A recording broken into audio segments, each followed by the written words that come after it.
What's up guys? Welcome back. So for the people who don't know, I am currently on my 10-week clinical internship at a inpatient rehab facility in a hospital setting. Right now, I am 3 weeks in, so I think it's time for an update. So my work hours are 8:30 a.m. to 5 p.m. Monday through Friday. Getting there in the mornings aren't too bad. It takes me about 20 to 25 minutes, and then coming back, depending when I get off, the traffic can get pretty bad and it'll take up to like 45 minutes at the most. At the hospital, the rehab department, there's 2 floors. We're on the 5th and the 6th floor. The patients they see on the 5th floor are usually like physical deconditioned patients with like lots of comorbidities, and usually the more elderly people.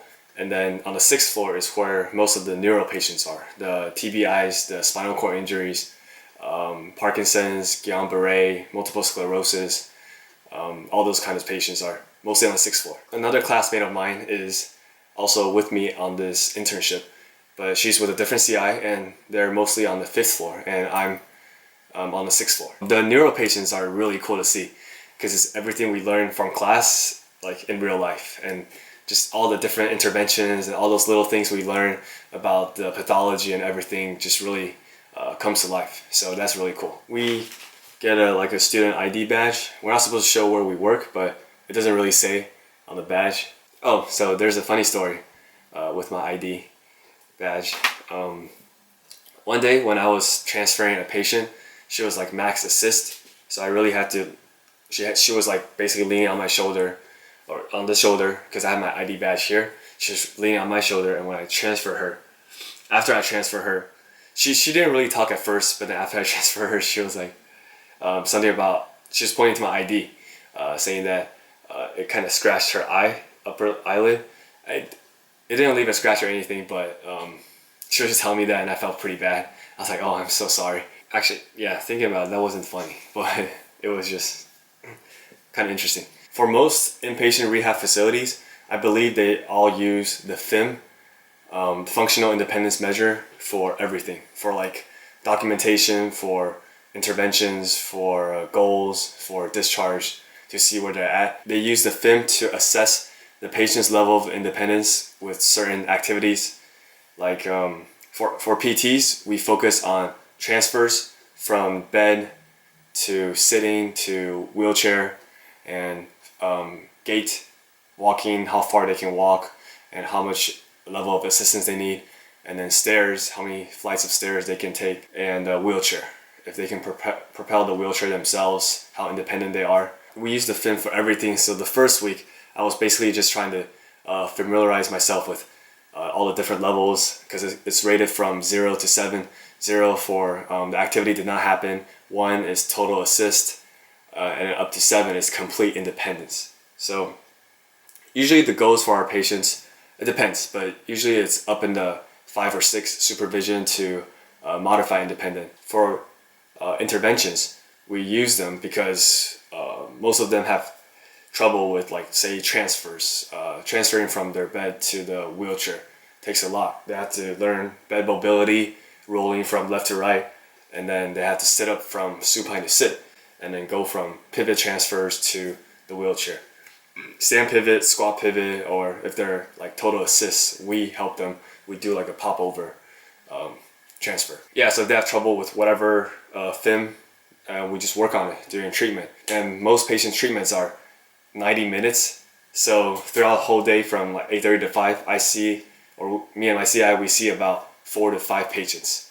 So that's not a lot at all. So it's one-on-one, and we're really focused on the patient. Treatment usually do take 90 minutes. Usually if they're in their room, they might take a while to get to the gym, if they need to go to the bathroom, or the patient haven't had their breakfast or medications, then it usually delays treatment a little bit, and you just have to work around it.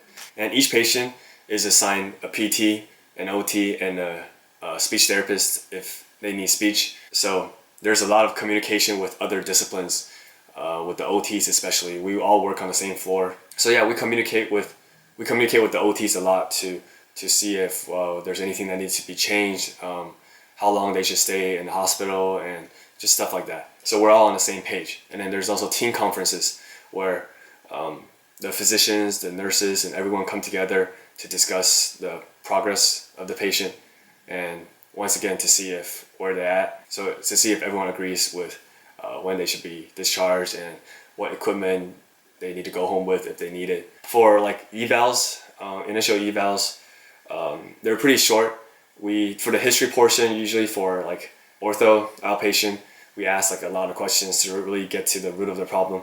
But for this, they're usually already diagnosed, and we're just asking questions about like their home environment, if they have stairs, who do they live with, if they have any caregivers that can take care of them once they're discharged, or do they need to go somewhere else, like at a SNF. We also ask like their goals, of course, and then some recreational activities, what they'd like to do. And then for the assessment, we test proprioception, sensation, range of motion, coordination, and strength.